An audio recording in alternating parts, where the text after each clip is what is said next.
नमस्कार दोस्तों, आप सभी का एक बार फिर से स्वागत है आपके अपने YouTube channel GK by Ajay sir digital platform vision institute पर। आप सबको पता है आप इस समय निरंतर साइंस की क्लास पढ़ते हो और साइंस में भी फिजिक्स पढ़ते हो। पिछली कक्षा में हमने टॉपिक शुरू किया था प्रकाश, ठीक है, जिसका पहला लेक्चर आपने पढ़ लिया है। आज उसका दूसरा लेक्चर मैं सतवीर आप सभी के सामने लेकर आया हूँ, आप सभी के लिए लेकर आया हूँ और उम्मीद करता हूँ आपको पहली क्लास इसकी समझ आई है, अच्छी भी लगी है। तो फिर ज़्यादा से ज़्यादा क्लास को शेयर किया करें। कमेंट बॉक्स में किसी भी प्रकार की समस्या हो तो उसके लिए आप कमेंट भी लिख सकते हो। हम आपके कमेंट देख करके आपकी समस्या का समाधान ज़रूर निकालेंगे, ठीक है ना। तो बिना किसी विलंब के हम आज हमारी क्लास शुरू करते हैं प्रकाश का चैप्टर नंबर 2। दोस्तों अगर आपको क्लास की पीडीएफ चाहिए तो आप GK by Ajay sir Telegram channel को भी क्या कर सकते हो, ज्वाइन कर सकते हो। कौन सा चैनल है? जीके बाय अजय सर, है ना, जीके बाय अजय सर।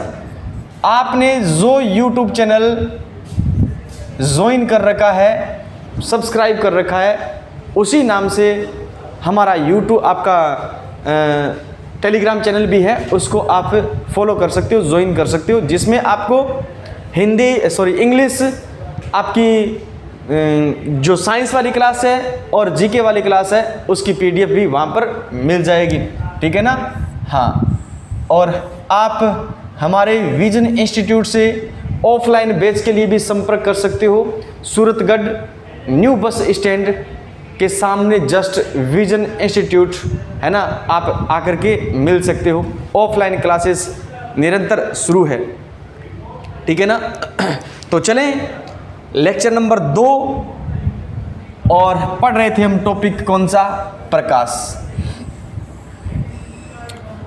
पिछली कक्षा में हमने प्रकाश की कुछ बेसिक सी जानकारी प्राप्त की थी, जैसे प्रकाश किस सिद्धांत पर काम करता है। तो आप कहोगे प्रकाश का कणीय सिद्धांत किसने दिया है, प्रकाश का तरंग सिद्धांत किसने दिया है, प्रकाश की द्वैत प्रकृति के बारे में किसने बताया है।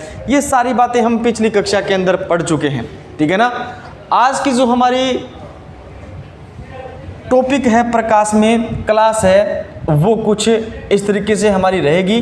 देखो, आपसे कहा जाए दोस्तों प्रकाश क्या है, आपसे कहा जाए प्रकाश क्या है, प्रकाश क्या है, तो आप क्या बताओगे? प्रकाश क्या है तो आप क्या बताओगे कि गुरुजी प्रकाश तो एक तरंग है, प्रकाश याद रखना एक प्रकार की ऊर्जा है। कुछ इस प्रकार की बातें आप लिखोगे, है ना। तो मैं कहूँ प्रकाश एक प्रकार की ऊर्जा है।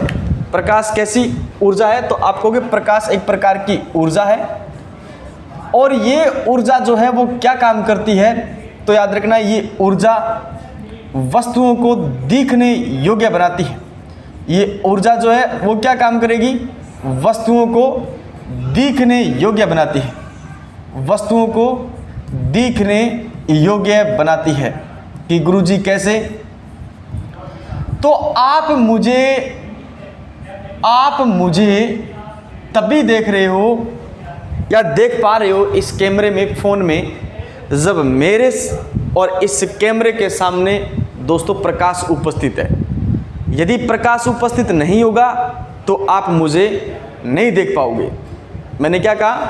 प्रकाश एक प्रकार की ऊर्जा है और ये ऊर्जा क्या काम करती है?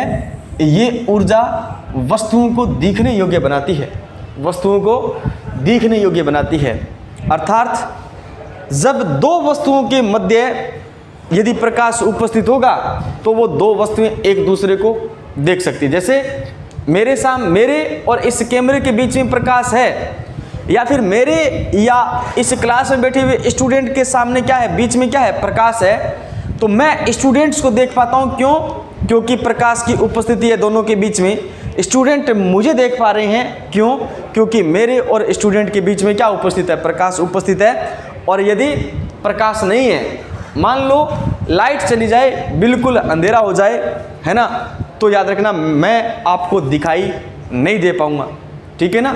हाँ देखो, तो प्रकाश एक प्रकार की ऊर्जा है जो वस्तुओं को दिखने योग्य बनाती है, जो वस्तुओं को दिखने योग्य बनाती है। दोस्तों कोई भी वस्तु हमें पारदर्शी दिखाई देती है ना। अब वस्तु हमें कैसी दिखाई देगी?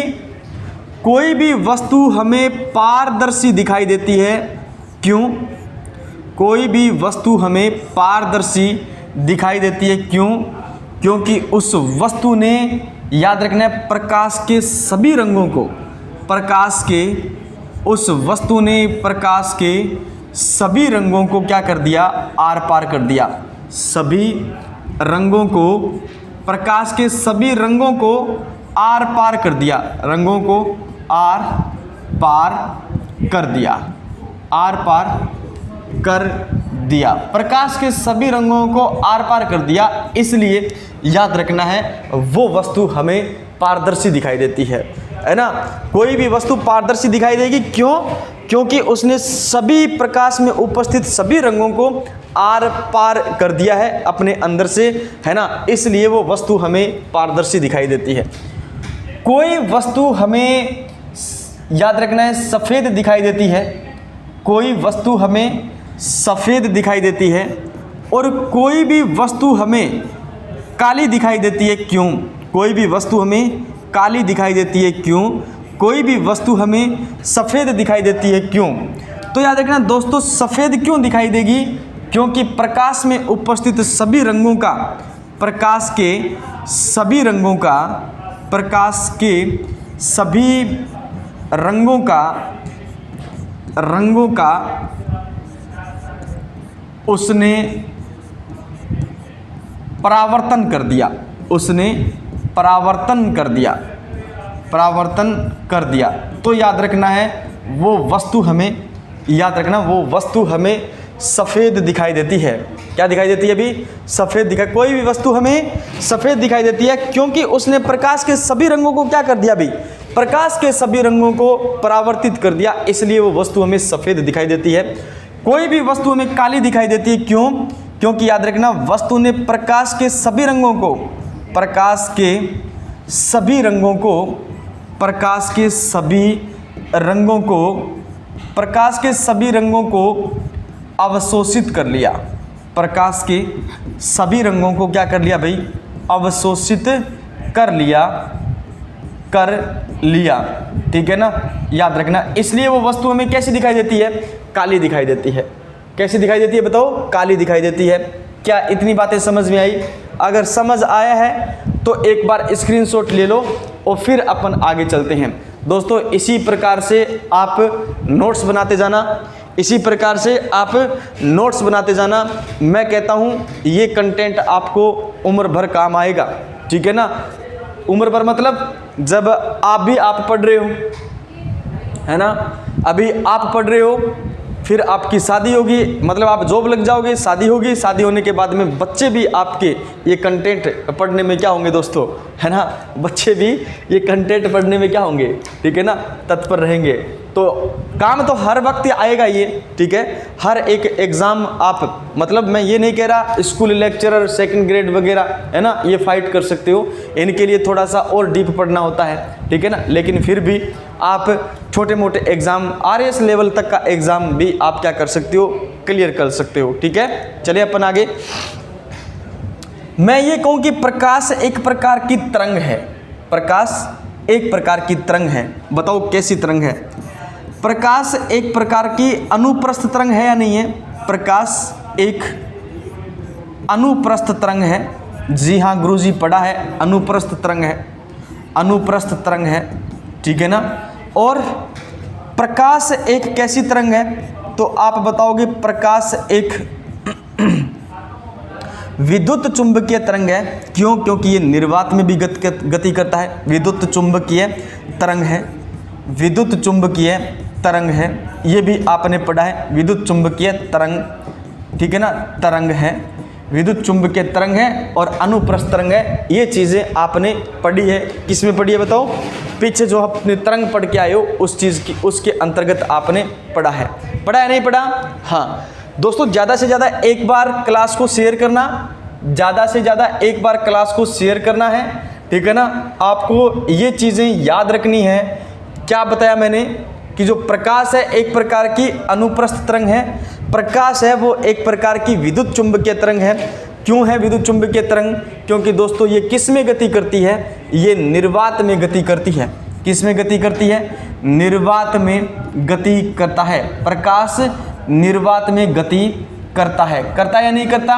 करता है, ठीक है ना, याद रखना है। आगे अपन और क्या प्रकाश के बारे में सामान्य बातें यहाँ पर लिख सकते हैं, ठीक है, उसकी यदि अपन चर्चा करें तो दोस्तों प्रकाश किस रेखा में गमन करता है बताओ? दोस्तों प्रकाश जो है, प्रकाश सीधी रेखा में गमन करता है। प्रकाश सीधी रेखा में गमन करता है। प्रकाश सीधी रेखा में गमन करता है। प्रकाश सीधी रेखा में गमन करता है, ठीक है ना। प्रकाश सीधी रेखा में गमन करता है, इसलिए याद रखना है इस घटना को याद रखना है ऋजु रेखीय गमन कहते हैं। इस घटना को ऋजु रेखीय गमन कहते हैं। ऋजु रेखीय गमन कहते हैं। प्रकाश सीधी रेखा में गमन करता है, इसलिए याद रखना है इस घटना को प्रकाश की ऋजु रेखीय क्या कहते हैं भी? गमन कहते हैं। कौन सा गमन कहते हैं? ऋजु रेखीय गमन कहते हैं। ऋजु रेखीय गमन के कारण ही याद रखना है आपका चंद्र ग्रहण संभव है। ऋजु रेखीय गमन के कारण ही याद रखना है सूर्य ग्रहण संभव है। और ऋजु ग्रहण के कारण ही याद रखना है, ऋजु रेखीय गमन के कारण ही याद रखना है परछाई बनती है। बनती या नहीं बनती, है ना। और एक कभी कैमरा आता था जिसे अपन कहते हैं सूची छिद्र कैमरा, और जो सूची छिद्र कैमरा है वो भी आपका याद रखना है ऋजु रेखीय गमन पर ही क्या करता है भाई? काम करता है, ठीक है ना। तो आप कह सकते हो चंद्र ग्रहण जो है, ठीक है ना, आप कह सकते हो सूर्य ग्रहण जो है, और याद रखना है सूची छिद्र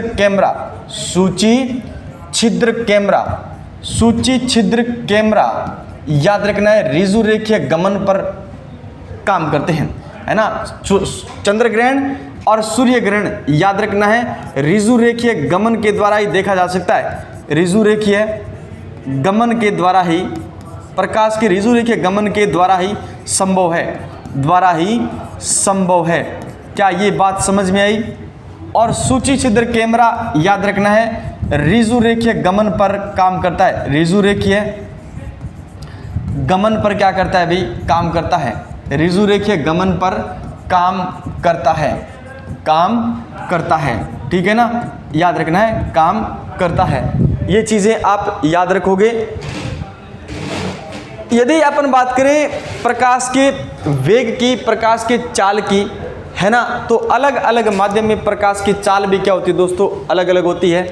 जैसे अगर अपन बात करें निर्वात की, है ना, किसकी बात करें? निर्वात की। तो प्रकाश की जो चाल है, निर्वात में प्रकाश की चाल या प्रकाश का जो वेग होता है वो 3 × 10⁸ मीटर प्रति सेकंड होता है। मीटर प्रति सेकंड होता है। 3 × 10⁸ मीटर प्रति सेकंड होता है ना, याद रखना है। या फिर मैं ये कहूँ 3 लाख याद रखना है किलोमीटर। 3 लाख किलोमीटर प्रति क्या होता है भाई? सेकंड होता है। यानी इसमें से मैं 10⁵ इधर ऐड कर दूं, 10⁵ इधर ऐड कर दूं और 10⁵ उधर रख लूं मैं, तो आप ये कहोगे 10⁵ को अपन क्या कहते हैं? 10⁵ को अपन क्या कहते हैं? तो याद रखना है हजार। क्या कहेंगे? हजार। तो 1 किलोमीटर बराबर क्या होते हैं? 1000 मीटर होते हैं, है ना। तो ये बन गया आपका 3 लाख, और 3 लाख किलोमीटर प्रति सेकंड जो होगा वो इसका क्या हो सकता है, निर्वात में वेग हो सकता है। निर्वात में क्या हो सकता है भाई, वेग हो सकता है। और निर्वात में जो वेग है वो प्रकाश का निर्वात में वेग जो है ना दोस्तों, वेग वो किसने बताया है सर्वप्रथम? तो याद रखना, निर्वात में प्रकाश का वेग, निर्वात में प्रकाश का वेग किसने ज्ञात किया था? निर्वात में प्रकाश का वेग याद रखना है रोमर नामक वैज्ञानिक ने क्या किया है, ज्ञात किया है। किसने क्या बताओ? रोमर नामक वैज्ञानिक ने ज्ञात किया है। रोमर नामक वैज्ञानिक ने क्या किया भाई? वैज्ञानिक ने ज्ञात किया है। वैज्ञानिक ने ज्ञात किया है। क्या ये बातें समझ आ रही है क्या? निर्वात में प्रकाश का वेग है वो रोमर नामक वैज्ञानिक ने भाई क्या किया है, ज्ञात किया है ना। रोमर नामक वैज्ञानिक ने क्या किया है, ज्ञात किया है। इसके बाद में यदि आपसे पूछे कि वायु में प्रकाश का वेग कितना होता है, वायु में प्रकाश का वेग कितना होता है, वायु में प्रकाश का वेग पूछ लिया जाए, फिर आपको पानी में प्रकाश का वेग पूछ लिया जाए, उसके बाद में आपको प्रकाश का वेग पूछ लिया जाए कांच में और किस में पूछा जाए, हीरे में पूछा जाए। कांच में पूछा जाए और किस में पूछा जाए भाई, हीरे में पूछा जाए। दोस्तों एक बार ज़्यादा से ज़्यादा वीडियो को, क्लास को क्या करो भाई, शेयर करो। कांच में पूछा जाए और आपको पूछा जाए किस में भाई, हीरे में। कांच और हीरा। वायु में जो प्रकाश का वेग, पानी में प्रकाश का वेग, कांच में प्रकाश का वेग पूछा जाए तो आप बताओगे वायु में तो कितना बताओगे, 2.96 गुणा 10 की पावर 8 मीटर प्रति सेकंड बताओगे। 2.96 गुणा 10 की पावर 8 है ना, 2.96 गुणा 10 की पावर 8 मीटर पर क्या बताओगे भी, सेकंड बताओगे। मीटर पर क्या बताओगे भी, सेकंड बताओगे।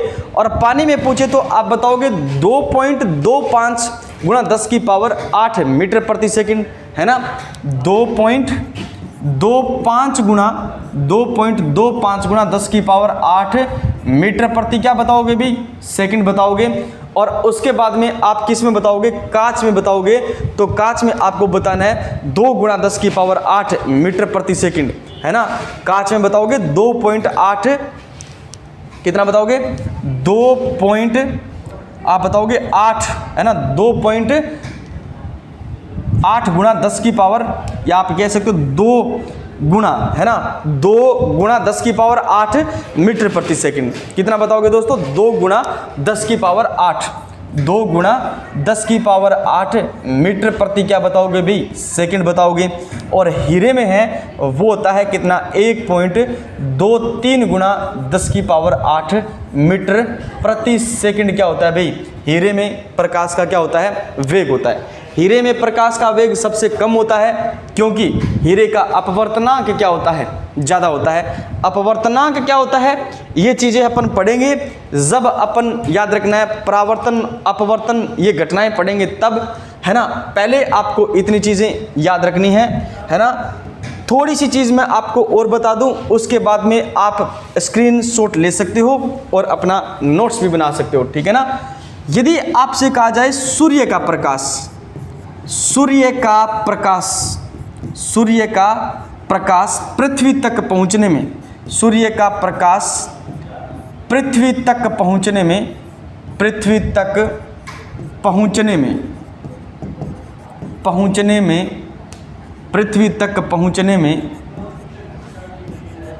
में कितना समय लेता है, कितना समय लेता है। दोस्तों कमेंट करके बताना कितना समय लेता है। सूर्य का प्रकाश पृथ्वी तक पहुंचने में कितना समय लेता है, तो आप बताओगे 8 मिनट 19 सेकंड लेता है। कितना, 8 मिनट 19 सेकंड है ना, 8 मिनट 19 सेकंड, 8 मिनट और कितना समय भाई, 8 मिनट 19 सेकंड का क्या लेता है भाई, समय लेता है सूर्य का प्रकाश पृथ्वी तक पहुंचने में। यानी टोटल सेकंड पूछोगे आप तो 1 मिनट में 60 सेकंड होती है, तो ये कितनी होगी बताओ, 408 छिके 48, 480 और प्लस में 19 सेकंड कितना हो गया बताओ, 499 क्या हो गए भाई, 499 क्या हो गए भाई, सेकंड हो गए, 499 सेकंड हो गए हैं। ठीक है। चंद्रमा का जो प्रकाश है वो याद रखना है 1 मिनट 28 सेकंड लेता है, ठीक है ना। ये 499 सेकंड हो गए हैं। और चंद्रमा का प्रकाश यदि पृथ्वी तक पहुंचता है तो कितना समय लेता है, तो आप कहोगे चंद्रमा का प्रकाश पृथ्वी तक पहुंचने में, चंद्रमा का प्रकाश पृथ्वी तक पहुंचने में कितना समय लेता है पहुंचने में, तो आप बताओगे कितना, 1 मिनट और 28 सेकंड का क्या लेता है भाई, समय लेता है। 1 मिनट 28 सेकंड बोले तो 60 प्लस 28 को जोड़ोगे तो कितना आ जाएगा बताओ, 88 सेकंड का क्या लेता है भाई, समय लेता है। कितना, मात्र और मात्र 88 सेकंड का समय लेता है चंद्रमा का प्रकाश पृथ्वी तक पहुंचने में, ठीक है। ये बात समझ में आई या नहीं आई? ये बात समझ में आई है तो आप स्क्रीनशॉट ले सकते हो, ठीक है ना, और स्क्रीनशॉट ले सकते हो। और दोस्तों आप साथ ही साथ क्या बना सकते हो, अपने नोट्स बना सकते हो।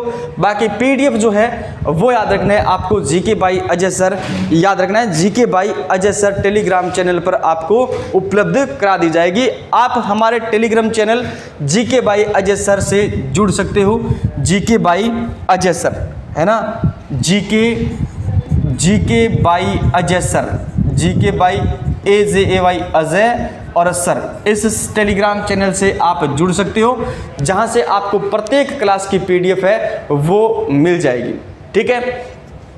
सबने स्क्रीनशॉट ले लिया दोस्तों। ज़्यादा से ज़्यादा क्लास को शेयर करना है, लाइक करना है और कमेंट बॉक्स में आपको क्या छोड़ना है भाई, कमेंट छोड़ना है, ताकि हमें पता लगे कि आपके पास हमारी वीडियो पहुंच रही है या नहीं पहुंच रही है, क्लास पहुंच रही है या नहीं पहुंच रही है, क्या आप घर बैठ करके हमारे चैनल के माध्यम से पढ़ रहे हैं या नहीं पढ़ रहे हैं, ठीक है ना। फिर भी किसी भी प्रकार की कंटेंट से संबंधित, वीडियो क्वालिटी से संबंधित समस्या है तो प्लीज़ कमेंट बॉक्स में अपना कमेंट जरूर लिखना, हमें भी पता लगे कि हम कहाँ पर कमी रख रहे हैं, ठीक है ना। हाँ, तो अगला देखो दोस्तों, प्रकाश स्रोत की बात करते हैं अपन। किसकी बात करते हैं? प्रकाश स्रोत की बात करते हैं, प्रकाश स्रोत की बात करते हैं। आपसे कहा जाए इस प्रकृति का सबसे बड़ा प्राकृतिक जो प्रकाश का स्रोत है वो क्या है, बताओ दोस्तों। कमेंट बॉक्स में कमेंट करो और बताओ, ब्रह्मांड में या प्रकृति में सबसे बड़ा जो प्रकाश का प्राकृतिक स्रोत है वो क्या है। प्रकाश का प्राकृतिक स्रोत है ना, सबसे बड़ा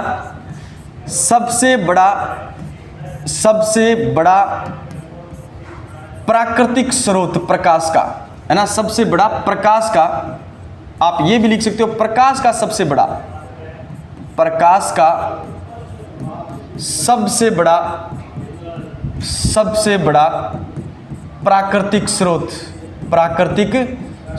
सबसे बड़ा प्राकृतिक स्रोत कौन सा है, तो आप कहोगे सूर्य है ना, सूर्य है। सूर्य की एक खास बात और है दोस्तों, ये स्वयं के प्रकाश से प्रकाशमान है, ये स्वयं के प्रकाश से प्रकाशमान है, स्वयं के प्रकाश से क्या है भाई, प्रकाशमान है। ये स्वयं के प्रकाश से चमकता है ना, स्वयं के प्रकाश से चमकता है। और जो वस्तु स्वयं के प्रकाश से प्रकाशमान होती है उन्हें अपन कहते हैं दीप्त वस्तु। क्या कहते हैं? उन्हें दीप्त वस्तु कहते हैं। तो याद रखना, सूर्य एक प्रकार का क्या है, दीप्त प्राकृतिक स्रोत है प्रकाश का। क्या है भाई? दीप्त प्राकृतिक स्रोत है प्रकाश का। जैसे दीप्त वस्तुओं के भी एग्जाम्पल आप लिख सकते हो, जैसे लालटेन स्वयं के प्रकाश से प्रकाशमान होती है। जैसे ट्यूबलाइट है, ट्यूबलाइट जो है वो स्वयं के प्रकाश से प्रकाशमान होती है, ट्यूबलाइट। जैसे टॉर्च है, टॉर्च स्वयं के प्रकाश से प्रकाशमान होती है। लालटेन है, ट्यूबलाइट है, याद रखना है, टॉर्च है। और इसके बाद में यदि बात करो आप, मोमबत्ती है, दीपक है, बल्ब है, ठीक है ना। कुछ भी ऐसी चीज़ें जो स्वयं के प्रकाश से प्रकाशमान होती है उसे आप कह सकते हो, याद रखना है, दीप्त वस्तुएं। जैसे लालटेन है, ट्यूबलाइट है, टॉर्च है, बल्ब है, ठीक है ना, दीपक है, ठीक है ना, और मोमबत्ती है, मोमबत्ती ये स्वयं के प्रकाश से प्रकाशमान होती है, तो हम इसे कहते हैं दोस्तों क्या, दीप्त वस्तुएं। एक होती है आपकी, याद रखना है, अदीप्त वस्तुएं। क्या होती है भाई? अदीप्त वस्तुएं होती है ना, अदीप्त वस्तुएं। और ऐसी वस्तुएं जो स्वयं के प्रकाश से प्रकाशमान नहीं होती, वो किसी दूसरे वस्तु के प्रकाश से चमकती है ना। ऐसी वस्तुएं जो स्वयं के प्रकाश से प्रकाशमान नहीं होती, वो याद रखना है दूसरी वस्तुओं के प्रकाश से प्रकाशमान होती है, उन्हें अपन कहते हैं अदीप्त वस्तुएं।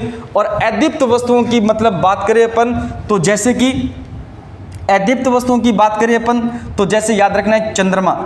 चंद्रमा का स्वयं का प्रकाश नहीं है, ये सूर्य के प्रकाश से चमकता है, ठीक है ना। जैसे तारा है, ठीक है ना, तारे भी याद रखना है स्वयं के प्रकाशमान से नहीं चमकते, सूर्य के प्रकाश से क्या होते हैं भी चमकते हैं। चंद्रमा है, तारे हैं, ठीक है ना। चंद्रमा सूर्य के प्रकाश से नहीं चमकते, ठीक, सूर्य के प्रकाश से ही चमकता है चंद्रमा। और तारा भी याद रखना है सूर्य के प्रकाश से चमकता है। तो याद रखना है ये क्या कहलाएगी? आपकी अदीप्त वस्तुएं कहलाएगी। और दोस्तों एक जैव प्रदीप्त वस्तुएं होती है। एक क्या होती है? जैव प्रदीप्त। एक जैव प्रदीप्त होता है। जैव प्रदीप्त का मतलब होता है कि कुछ ऐसे जीव होते हैं जो उपापचयी क्रियाओं के दौरान कुछ एंजाइम स्रावित करते हैं। क्रियाओं के दौरान, याद रखना, क्रियाओं के दौरान एंजाइम स्रावित करते हैं। क्रियाओं के दौरान क्या करते हैं?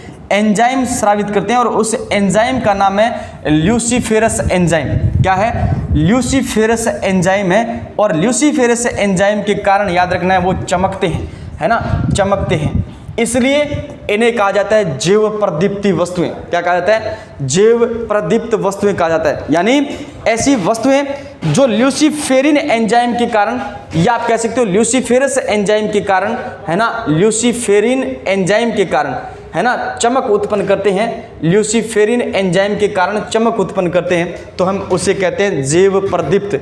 जैसे याद रखना है जुगनू, है ना, जुगनू जो है वो याद रखना है जैव प्रदीप्त जीव है। क्या है ये? जैव प्रदीप्त जीव है। यानी ये ल्यूसीफेरिन एंजाइम के कारण याद रखना है चमक उत्पन्न करता है ना, रात के समय में, रात के अंधेरे में। आगे चले अपन, ठीक है। आगे यदि अपन बात करें तो वस्तुओं में प्रकाश गुजरने के आधार पर वस्तुएं कितने प्रकार की होती है? वस्तुओं में प्रकाश गुजरने के आधार पर वस्तुएं कितने प्रकार की होती है? तो आप कहोगे वस्तुओं से प्रकाश गुजरने के आधार पर वस्तुओं के प्रकार, प्रकाश गुजरने के आधार पर वस्तुओं के प्रकार, आधार पर वस्तुओं के प्रकार, ठीक है ना। वस्तुओं के प्रकार कितने प्रकार के? तो आप कहोगे वस्तुएं दोस्तों 3 प्रकार की होती है। कितने प्रकार की होती है? 3 प्रकार की होती है। एक तो आपकी होती है दोस्तों पारदर्शी वस्तुएं। कौन सी वस्तुएं? आप बताओगे।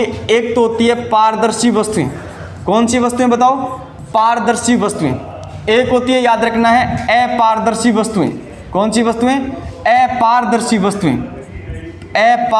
वस्तुएं। और एक होती है, याद रखना है, पारभासी वस्तु। कौन सी वस्तु? पारभासी वस्तु, है ना, पारभासी वस्तु, ठीक है ना, पारभासी वस्तु। एक तो होता है, याद रखना है, पारदर्शी वस्तु, एक अपारदर्शी वस्तु, और एक होती है अपारभासी वस्तु या पारभासी वस्तु, ठीक है ना। तो प्रकाश, वस्तुओं में से प्रकाश गुजरने के आधार पर वस्तुएं कितने प्रकार की होती है? 3 प्रकार की होती है। पारदर्शी वस्तु, अपारदर्शी वस्तु और पारभासी वस्तु, ठीक है ना। जो आपकी पारदर्शी वस्तु है वो कौन सी वस्तु होती है? यानी ऐसी वस्तुएं जिनसे प्रकाश आर पार हो जाए उन्हें अपन कहते हैं दोस्तों पारदर्शी वस्तु। क्या कहते हैं? पारदर्शी वस्तु। और एग्जाम्पल आप लिख सकते हो, जैसे कांच है। कांच क्या है? एक प्रकार से पारदर्शी वस्तु है। कैसी वस्तु है? कांच एक प्रकार से पारदर्शी वस्तु है, ठीक है ना। एकदम साफ जल कह सकते हो आप, है ना, एकदम बिल्कुल ऐसी पॉलीथीन जिससे पारदर्शी वस्तु क्या, जिससे आपकी प्रकाश क्या हो जाए, आर पार हो जाए। पानी है, ठीक है ना, याद रखना है, साफ पानी कह सकते हो आप, बिल्कुल स्वच्छ पानी कह सकते हो, स्वच्छ जल कह सकते हो। इसके साथ साथ में याद रखना है, स्वच्छ जल कह सकते हो, कांच कह सकते हो, ठीक है ना। आप वायु भी कह सकते हो। वायु से भी प्रकाश क्या हो जाता है दोस्तों? आर पार हो सकता है। ठीक है ना। और ऐसे कुछ प्लास्टिक होते हैं जिनसे याद रखना है प्रकाश क्या हो जाती है, आर पार हो सकता है, ठीक है ना। कुछ प्लास्टिक है ना, कुछ प्लास्टिक भी जो है वो याद रखना है, ऐसे होते हैं जिनसे प्रकाश क्या हो सकता है, आर पार हो सकता है ना। पारदर्शी वस्तु कहलाएगी। अपारदर्शी वस्तु जैसे गत्ता है, गत्ता क्या है, अपारदर्शी वस्तु है। लकड़ी है, लकड़ी से प्रकाश आर पार नहीं हो सकता है। लकड़ी लिखा है मैंने, लड़की मत लिख लेना, ठीक है ना, लकड़ी लिखना है आपको। तो कुछ धातु भी होती है, क्या होती है भाई, धातुएं जो है वो अपारदर्शी होती है। गत्ता है, लकड़ी है, धातु है, यानी कोई भी ऐसी वस्तु जिससे प्रकाश आर पार नहीं हो, याद रखना है वो आपकी क्या कहलाएगी, अपारदर्शी। और पारदर्शी यानी कोई भी ऐसी वस्तु जिनसे प्रकाश क्या हो सकता है, आर पार हो सकता है, वो आपकी कहलाएगी, याद रखना है पारदर्शी वस्तु कहलाएगी। और पारभासी वस्तु यानी ऐसी वस्तुएं जिनके आर पार प्रकाश पूरा नहीं गुजर पाता, याद रखना कुछ ही मात्रा में गुजर पाता है, और जिनके दूसरी तरफ रखी वस्तुओं को अपन धुंधला देख सकते हैं। इनमें वस्तुएं दिखाई नहीं देगी और इनके दूसरी तरफ रखी हुई वस्तुएं में आसानी से दिखाई जा सकती है, वो पारदर्शी कहलाती है। और यहाँ पर दूसरी तरफ रखी हुई वस्तुओं को अपन धुंधला देख सकते हैं, और वो याद रखना है आपकी पारभासी वस्तु कहलाएगी। जैसे घिसा हुआ कांच, जैसे घिसा हुआ कांच है ना, याद रखना है।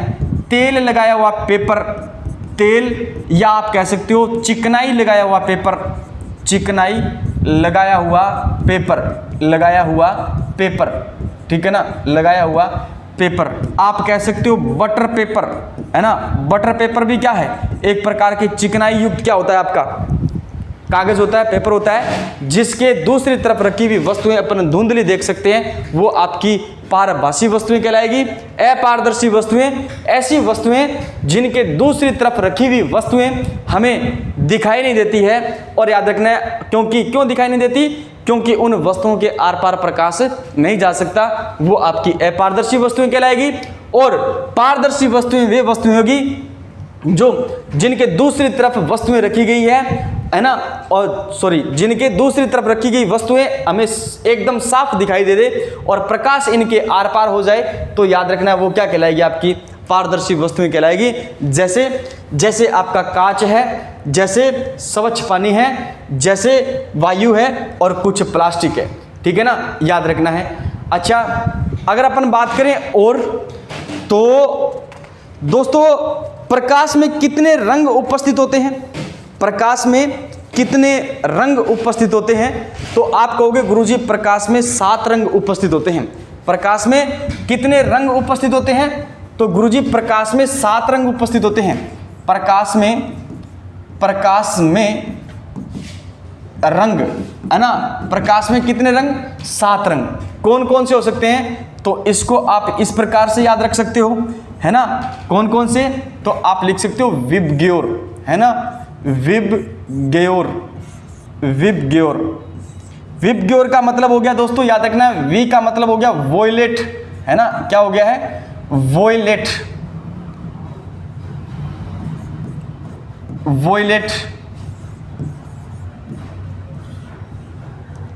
कौन सा हो गया है, वोयलेट। देखो भाई वोयलेट, है ना, कलर है आपका कौन सा, वोयलेट। और वोयलेट को अपन कहते हैं बैंगनी, क्या कहते हैं भाई, बैंगनी कहते हैं, ठीक है ना। आई का मतलब क्या हो गया, आई का मतलब हो गया इंडिगो, है ना, इंडिगो। इंडिगो बोले तो कौन सा रंग हो जाएगा बताओ, इंडिगो बोले तो याद होगा नील जैसा नीला रंग, या फिर आप कह सकते हो इसे जामुनी रंग, क्या कह सकते हो, जामुनी रंग, है ना, इसे कह सकते हो आप जामुनी, या फिर याद रखना है नील जैसा क्या, नीला रंग, है ना। याद रखना है बी का मतलब क्या हो गया, ब्लू, BLUE, ब्लू। ब्लू का मतलब क्या हो गया, आसमानी, क्या हो गया भाई, आसमानी, ठीक है ना, याद रखना है आसमानी। उसके बाद में है आपके पास में ग्रीन, और ग्रीन का मतलब हो गया दोस्तों क्या, हरा, क्या हो गया, हरा। उसके बाद में आपके पास में येलो, YELLOW, येलो का मतलब हो गया दोस्तों पीला, है ना। और उसके बाद में हो गया आपके पास में ऑरेंज, ORANGE ऑरेंज, या ORENGE होता है, ORENGE ऑरेंज। ऑरेंज का मतलब हो गया नारंगी, और याद रखना है नारंगी। और उसके बाद में आपका आ गया रेड। कौन सा आ गया बताओ? रेड। रेड का मतलब क्या हो गया? लाल। क्या हो गया भाई? लाल। ये 7 कलर होते हैं किस में? आप कहोगे प्रकाश में 7 कलर होते हैं। अच्छा, याद रखना है दोस्तों, आपसे कहा जाए कि जो बैंगनी रंग है उसका तरंग दैर्ध्य क्या होता है? सबसे कम होता है। आप ऊपर से नीचे की तरफ आओगे ना, तो मैंने आपको कहा ऊपर से नीचे की तरफ आओगे आप, किधर? इधर से इधर की तरफ आओगे, तो याद रखना है लैम्डा क्या है यहां पर? लैम्डा सबसे क्या है? तरंग दैर्ध्य सबसे क्या है भाई? कम है। तरंग दैर्ध्य सबसे क्या है? कम है। इसका मतलब इसका प्रकीर्णन भी क्या होता है? प्रकीर्णन भी क्या होता है? सबसे कम होता है। प्रकीर्णन भी सबसे क्या होगा भाई? कम, यानी सबसे कम फैलेगा, सबसे कम फैलेगा और कम दूरी तक जाएगा। लैम्डा सबसे अधिक होता है। लैम्डा सबसे अधिक होता है किसका बताओ? सबसे अधिक होता है गुरुजी किसका? लाल रंग का। लैम्डा सबसे अधिक होता है गुरुजी किसका? लाल रंग का। ठीक है ना? इसलिए इसका प्रकीर्णन भी क्या होता है?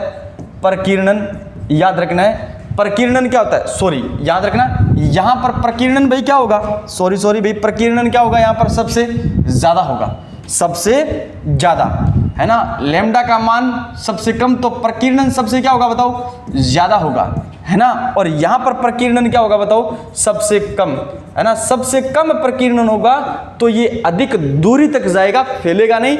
और उसमें सबसे ज्यादा क्या होता है? प्रकीर्णन होता है, इसलिए सबसे कम दूरी तक जाता है। ठीक है ना? और हमने पढ़ा था कि जो लैम्डा है वो V अपॉन क्या होता है? आवर्ती, फ्रीक्वेंसी होता है। इसका मतलब लैम्डा बढ़ेगा तो आवर्ती क्या होगी? घटेगी। इसका लैम्डा क्या है? इसका लैम्डा सबसे कम है तो आवर्ती सबसे ज्यादा इसकी होगी। आवर्ती यानी फ्रीक्वेंसी n का मान सबसे क्या होगा? n का मान या न्यू का मान क्या होगा? सबसे ज्यादा होगा। और यहां पर न्यू का मान सबसे क्या होगा? कम होगा। याद रखना है E ऊर्जा सबसे क्या होती है? ज्यादा, और यहां पर ऊर्जा क्या होती है? सबसे कम होती है। ठीक है ना? और यहां पर वेदन क्षमता क्या होगी बताओ? वेदन क्षमता जो है बताओ सबसे ज्यादा होगी। और यहां पर वेदन क्षमता क्या होगी बताओ? वेदन क्षमता क्या होगी बताओ? कम होगी। वेदन क्षमता सबसे क्या होगी भी? कम होगी। ये चीजें हम पढ़ के आ चुके हैं, किसमें? तरंग में हम पढ़ के आ चुके हैं। तो ये कुछ सामान्य सी जानकारी और थी हमारे आज के इस लेक्चर में। ठीक है ना? याद रखना है जब भी आप पढ़ने बैठो तो साथ साथ में आपको क्या बनाने हैं दोस्तों? नोट्स बनाने हैं। और ये PDF मैंने आपको बता दिया। आपको टेलीग्राम चैनल कौन सा टेलीग्राम चैनल है? वो है GK बाय अजय सर। उस पर आपको प्रोवाइड करवा दी जाएगी। आप हमारे टेलीग्राम चैनल से भी जुड़ सकते हो, GK बाय अजय सर, इसी नाम से आपका YouTube चैनल है। उस YouTube चैनल को आप सब्सक्राइब कर सकते हो, बेल आइकन को प्रेस कर सकते हो। ठीक है ना? याद रखना बेल आइकन को क्या कर सकते हो? प्रेस कर सकते हो। और आने वाले वीडियो, आने वाले क्लास के नोटिफिकेशन को आप आसानी से प्राप्त कर सकते हो। और हमारी क्लासें भी आसानी से आप YouTube चैनल पर देख सकते हो। आज के लिए इतना ही। आप सबसे रिक्वेस्ट रहेगी क्लास को सबसे ज्यादा क्या करना है? ज्यादा से ज्यादा शेयर करना है। जय हिंद दोस्तों, जय भारत।